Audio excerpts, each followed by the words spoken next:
আজকে আমরা আলোচনা করব পার্টস অফ স্পিচ নিয়ে। ইংরেজি গ্রামারের এটা একটা বেসিক জিনিস, কিন্তু জানা খুবই জরুরি। অনেকেই আছেন এটাকে অবহেলা করেন, তার ফলে পরবর্তী সময়ে তারা ইংরেজি উন্নতি করতে পারেন না।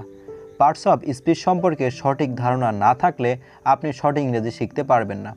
জটিলভাবে নয়, খুব সহজে বোঝাতে চেষ্টা করব, যাতে আপনি একবার দেখলেই সারা জীবন মনে রাখতে পারেন। আশা করি আর কোনো ভুল হবে না আপনার। আর হ্যাঁ, এটা ভালোভাবে মনে রাখবেন যে আপনার কথা বলতে গেলে বা বিভিন্ন চাকরির পরীক্ষায় কিন্তু পার্টস অফ স্পিচ থেকে প্রশ্ন থাকবে। আর পৃথিবীতে যত ওয়ার্ড বা সেন্টেন্স আছে সবগুলো কোনো না কোনো পার্টস অফ স্পিচের সাথে যুক্ত। তাই চলুন ভালোভাবে শিখে নেওয়া যাক parts of speech. Parts of speech এর অর্থ হচ্ছে বাক্যের অংশ। What is parts of speech? Parts of speech কি? যে শব্দগুলি দ্বারা বাক্য গঠিত হয় সেই শব্দগুলিকে ইংরেজিতে পার্টস অফ স্পিচ বলা হয়। পার্টস অফ স্পিচ ইংরেজিতে ৮ প্রকার: noun, pronoun, adjective, verb, adverb, preposition, conjunction, interjection. বাংলায় একে বলা হয় নাউন। নাউন মানে হচ্ছে বিশেষ্য। প্রোনাউন, প্রোনাউন অর্থ হচ্ছে সর্বনাম। অ্যাডজেক্টিভ, অ্যাডজেক্টিভ শব্দের অর্থ হচ্ছে বিশেষণ। ভার্ব, ক্রিয়া। অ্যাডভার্ব, ক্রিয়া বিশেষণ।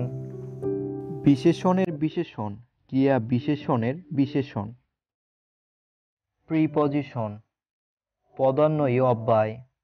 কনজাংশন, সংযোজক। ইন্টারজেকশন, ইন্টারজেকশন মানে হচ্ছে বিস্ময়সূচক অব্যয়। নাউন, যে শব্দ দ্বারা কোনো কিছুর নাম বোঝায়, যেমন ব্যক্তি, বস্তু, জাতি, শ্রেণী, স্থান, কাল, অবস্থা, দোষ, গুণ ইত্যাদি বোঝায়, তাকে নাউন বলে। যেমন স্টুডেন্ট ছাত্র, ডে দিন, লেবার মজুর, ক্লার্ক মানে কেরানি, ট্রি গাছ, টেম্পল মন্দির, এগুলো সবগুলোই হচ্ছে নাউনের উদাহরণ। তো চলুন বাক্যের সাহায্যে একটু দেখা যাক। রহিম প্রতিদিন সকালে হাঁটে। রহিম ওয়াকস এভরি মর্নিং। রহিম ওয়াক এভরি মর্নিং। এখানে রহিম হচ্ছে নাউন। নাউনের আরও কিছু ভাগ রয়েছে, সেগুলো আমি পরে নিয়ে আসছি। প্রোনাউন, নাউনের পরিবর্তে যে শব্দ ব্যবহার করা হয় তাকে প্রোনাউন বলে। যেমন আই, উই, হি, শি, দে ইত্যাদি। তো চলুন কিছু উদাহরণ দেখে নিই। Ram goes to school. Ram স্কুলে যায়। যদি এখানে আমরা রামের পরিবর্তে হি ব্যবহার করি তাহলে বাক্যটি হবে হি গোজ টু স্কুল। এখানে হি হচ্ছে প্রোনাউন, কারণ এটি রামের পরিবর্তে বসানো হয়েছে। অ্যাডজেক্টিভ, যে শব্দ দ্বারা নাউন বা প্রোনাউনের দোষ, গুণ, সংখ্যা, অবস্থা, পরিমাণ ইত্যাদি বোঝায়, সেই শব্দগুলিকে অ্যাডজেক্টিভ বলে। যেমন নাইস সুন্দর, রিপ পাকা, ব্রেভ সাহসী, ফলস মিথ্যা, অনেস্ট সৎ, ডিপ গভীর। ভার্ব, ভার্ব যে শব্দ দ্বারা কোনো কিছুর কাজ করার বোঝায় তাকে ভার্ব বলে। যেমন লুক তাকাও, রান দৌড়ানো, সি দেখা, ওপেন খোলা, রিড পড়া, স্ট্যান্ড দাঁড়ানো। অ্যাডভার্ব, যে শব্দগুলি অ্যাডজেক্টিভ ও ভার্বের গুণ প্রকাশ করে বা অবস্থা বলে দেয় তাকে অ্যাডভার্ব বলে।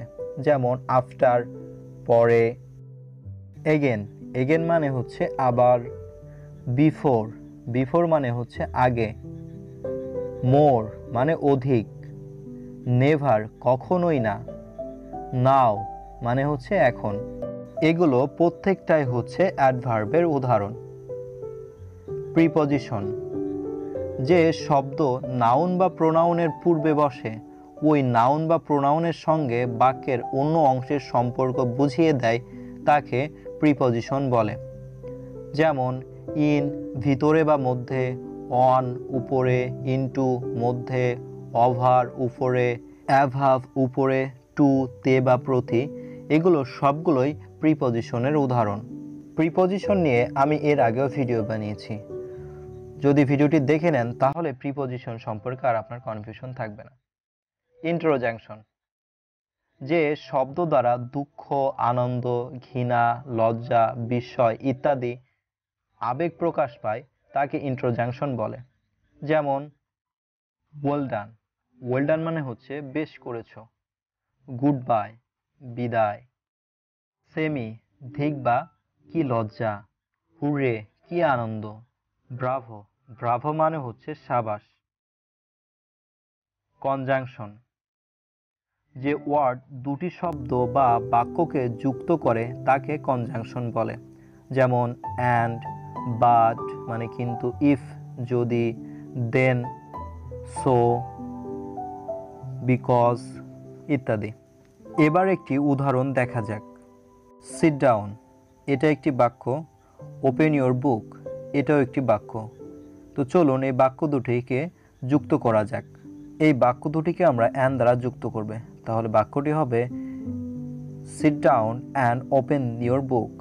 এখানে বাক্য দুটিকে অ্যান্ড দ্বারা যুক্ত করা হয়েছে, এটাই হচ্ছে কনজাংশন। আবার একটি উদাহরণ দেখা যাক। রহিম ইজ এ বয়, এটা একটি বাক্য। তিথি ইজ এ গার্ল, তাহলে বাক্য দুটিকে আবার একত্রিত করা যাক। Rahim is a boy but Tithi is a girl. Rahim is a boy but Tithi is a girl. এখানে বাক্য দুটিকে বাট দ্বারা যুক্ত করা হয়েছে, এটাই হচ্ছে কনজাংশন, কারণ দুটি বাক্যকে বাট দ্বারা যুক্ত করা হয়েছে। আশা করি আপনার মোটামুটি ধারণা হয়ে গেল পার্টস অফ স্পিচ নিয়ে। এবার চলুন নাউনের প্রকারভেদগুলো নিয়ে আলোচনা করা যাক। নাউন, আমরা একটু আগেই শিখলাম যে যে কোনো ধরনের নামকে নাউন বলে। নাউন 5 প্রকার। 1 হচ্ছে প্রপার নাউন, 2 কমন নাউন, 3 হচ্ছে কালেকটিভ নাউন, 4 নম্বর হলো ম্যাটেরিয়াল নাউন, 5 হলো অ্যাবস্ট্রাক্ট নাউন। প্রপার নাউন, যে নাউন দ্বারা কোনো নির্দিষ্ট ব্যক্তি, বস্তু, স্থান, প্রাণী, দিন, মাস ইত্যাদির নাম বোঝায় তাকে প্রপার নাউন বলে। যেমন রাম, কলকাতা, ঢাকা, ডিসেম্বর, ইংল্যান্ড ইত্যাদি, এগুলো হচ্ছে প্রপার নাউনের উদাহরণ। কমন নাউন, যে নাউন দ্বারা কোনো ব্যক্তি বা বস্তুকে না বুঝিয়ে সাধারণ জাতিগত নাম বোঝালে তাকে কমন নাউন বলে। যেমন ম্যান, এখানে কোনো একটি মানুষকে বোঝায় না, সমস্ত মানুষকেই বোঝায়।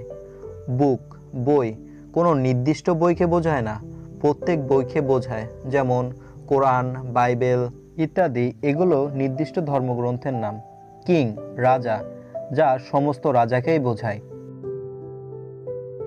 কালেকটিভ নাউন, যে নাউন দ্বারা অনেকগুলো ব্যক্তি, বস্তু, সমষ্টিকে বোঝায় তাকে কালেকটিভ নাউন বলে। যেমন আর্মি মানে একজন সৈনিক নয়, একটি দলকে বোঝায়। টিম, টিম মানে হচ্ছে দল, এটা খেলোয়াড় দল বা কর্মরত লোকদের দল। এগুলো এক একটি কালেকটিভ নাউনের উদাহরণ। ম্যাটেরিয়াল নাউন, যে ম্যাটেরিয়াল বা পদার্থ দিয়ে কোনো জিনিস তৈরি করা হয় তাকে ম্যাটেরিয়াল নাউন বলে। যেমন ওয়াড, আয়রন, গোল্ড, অয়েল, ওয়াটার ইত্যাদি। অ্যাবস্ট্রাক্ট নাউন, যে নাউন দ্বারা কোনো ব্যক্তি বা বস্তুর কিছু গুণ, ভাব বা অবস্থার নাম প্রকাশ করে তাকে অ্যাবস্ট্রাক্ট নাউন বলে। বিউটি, কাইন্ডনেস, উইডম ইত্যাদি। আশা করি আপনার কাছে নাউন ক্লিয়ার হয়ে গেছে। এবার চলুন প্রোনাউন নিয়ে আলোচনা করা যাক। প্রোনাউন 4 প্রকার। ফার্স্ট হচ্ছে পার্সোনাল প্রোনাউন, যার বাংলা অর্থ হচ্ছে ব্যক্তিগত প্রোনাউন। ইংরেজিতে 3টি পার্সন আছে, এক ফার্স্ট পার্সন, আই, উই ইত্যাদি। সেকেন্ড পার্সন ইউ, ইয়োর, এবং third person he, him, she, her, they, them ইত্যাদি। 3 নাম্বার হলো রিলেটিভ প্রোনাউন, সম্বন্ধসূচক সর্বনাম। যে প্রোনাউন দ্বারা বাক্যের মধ্যে আগে ব্যবহৃত নাউন বা প্রোনাউনের সঙ্গে সম্বন্ধ তৈরি করা হয় সেই প্রোনাউনকে রিলেটিভ প্রোনাউন বলে। যেমন who, whose, whom, what, which ইত্যাদি।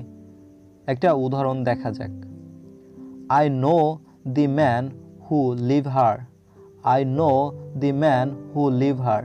এখানে হু শব্দটি দ্য ম্যানের সাথে একটি সম্বন্ধ তৈরি করেছে, তাই হু হলো একটি রিলেটিভ প্রোনাউন।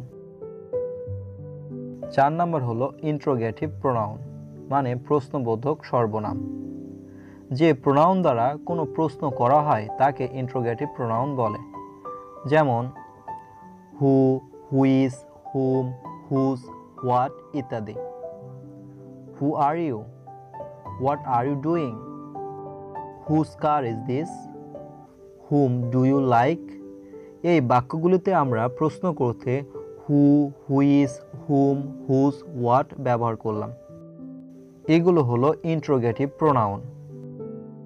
এরপরে যে পার্টস অফ স্পিচগুলো ডিটেলস আলোচনা করতে বাকি থেকে গেল সেগুলো আমরা প্রতিটি আলাদা ভিডিও তৈরি করব, কারণ একসাথে এত বড় সাবজেক্ট, এত কিছু একসাথে আলোচনা করা, মনে রাখা খুবই মুশকিল হবে। তাই এরপরে আমরা অ্যাডজেক্টিভ, ভার্ব, অ্যাডভার্ব, প্রিপজিশন নিয়ে আলোচনা করব। তো ভিডিওটি ভালো লাগলে অবশ্যই একটি লাইক দিন এবং কমেন্ট করে আপনার মূল্যবান মতামত জানান।